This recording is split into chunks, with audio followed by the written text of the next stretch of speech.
Eglės pasakėlės, kiškis Bėgutis ir bebrų užtvanka.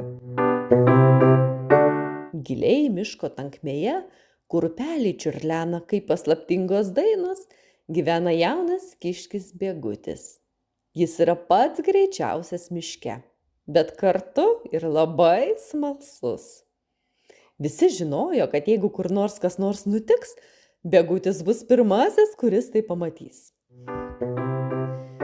Vieną dieną jis bėgiodamas pastebėjo kažką neįprasto.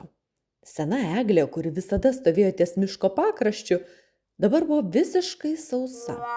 Jos šakos trapios, o spyglių beveik nebeliko.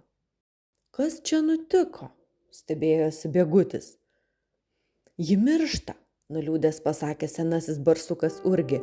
Žemė aplink ją tapo per sausa, nes upelis nuseko. Bėgutis suglumo. Juk upelis visada tekėjo, o dabar jo vanduo beveik išnyko. Jis nusprendė išsiaiškinti, kas atsitiko. Jis leidosi prie upelio ištakų ir rado bebrų šeimą, statančią naują užtvanką. Sveiki, bebrai, pasisveikino jis. Kodėl užtvenkėte upelį taip stipriai? Miškas džiūsta. Bebrastukas atsiduso ir nužvelgė savo namus. Tai buvo būtina, Bėguti. Mūsų senasis tvenkinys pradėjo džiūti, nes vasara buvo labai karšta. Vandens liko tiek mažai, kad mūsų mažyliai nebeturėjo kur plaukioti. Mes bijojome, kad jeigu nieko nesimsime, jie neišmoks išgyventi vandenyje. Todėl statėme stipresnę užtvanką, kad sulaikytume kuo daugiau vandens ir apsaugotume savo šeimą. Bėgutis suprato, kad bebrai nesiekia pakenkti, bet jis žinojo, kad jeigu nieko nebus daroma, visa miško augulija pradės nykti. Jis nubėgo pas išmintingąją pelėdą Liją.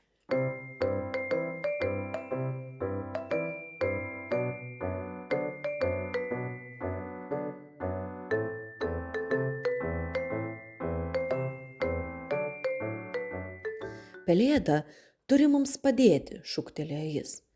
Bebrai užtvenkė upelį, o eglė miršta. Lija ilgai mąstė, kol galiausiai pasakė.